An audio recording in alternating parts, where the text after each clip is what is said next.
Welcome to The Buried Truth, where we uncover the stories hidden behind closed doors. Today we're diving into a case that blurs the lines between a mother's love and a life of crime, a story that asks a chilling question. How far is too far when you're trying to protect your family? To everyone who knew her, she was the epitome of a strong single mother, a woman working tirelessly, often late into the night, raising her children all on her own. She was the kind of person who never asked for help, who shouldered her burdens with a quiet resilience that neighbors admired. At school, teachers would praise her dedication, seeing a mother who would do anything for her kids. Her life looked like a constant struggle, but one she was winning with sheer willpower. No one, not even those closest to her, suspected the dark truth hiding just behind her front door.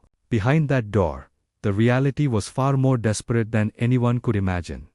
Money wasn't just tight, it was a constant, crushing weight. The bills were a mountain that grew higher with each passing month. The rent was overdue, a constant threat of eviction hanging over their heads. School fees for her children went unpaid, adding another layer of shame and anxiety. She felt like she was drowning, and she was desperate for a lifeline. She tried everything she could think of through legitimate means. She picked up extra shifts until exhaustion became her new normal. She asked for loans, facing rejection after rejection.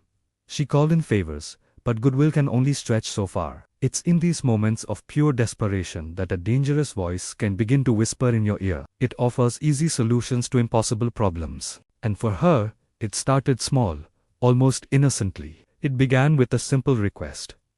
A package needed to be dropped off for someone else. Then another request, this time a favor that paid in cash. The instructions were always the same. No questions asked.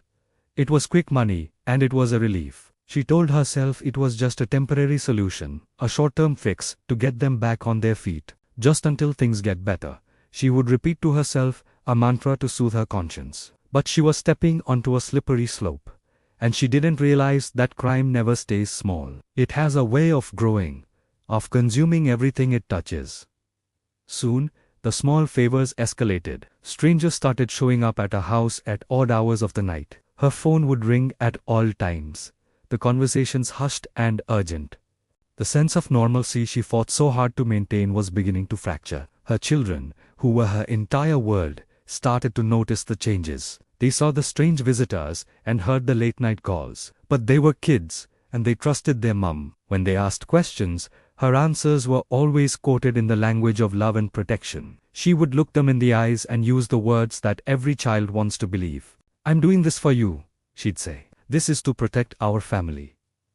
And they believed her, because why wouldn't they? She was their mother, their protector. Her teenage son, wanting to ease his mother's burden, started helping out.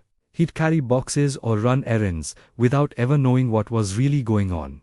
Her younger daughter, eager to please, would follow instructions without a second thought, completely unaware of the risks involved. In their innocent eyes, they were just helping their mom keep the family afloat. It was a family responsibility, a team effort. But to the law, their innocent actions were something else entirely. They were evidence.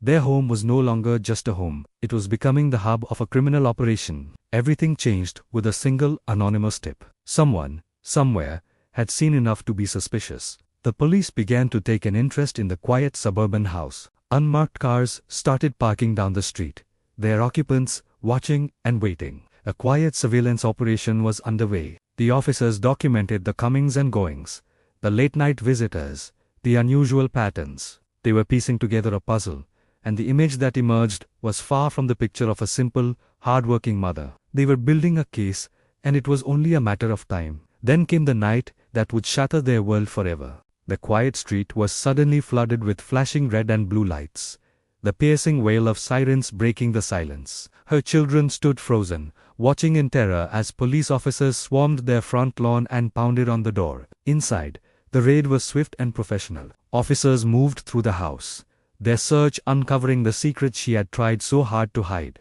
They found stashes of hidden cash, illegal records detailing transactions, and all the proof they needed to confirm that a criminal operation was being run from this family home. As they led her away, she kept repeating the same sentence over and over, like a broken record.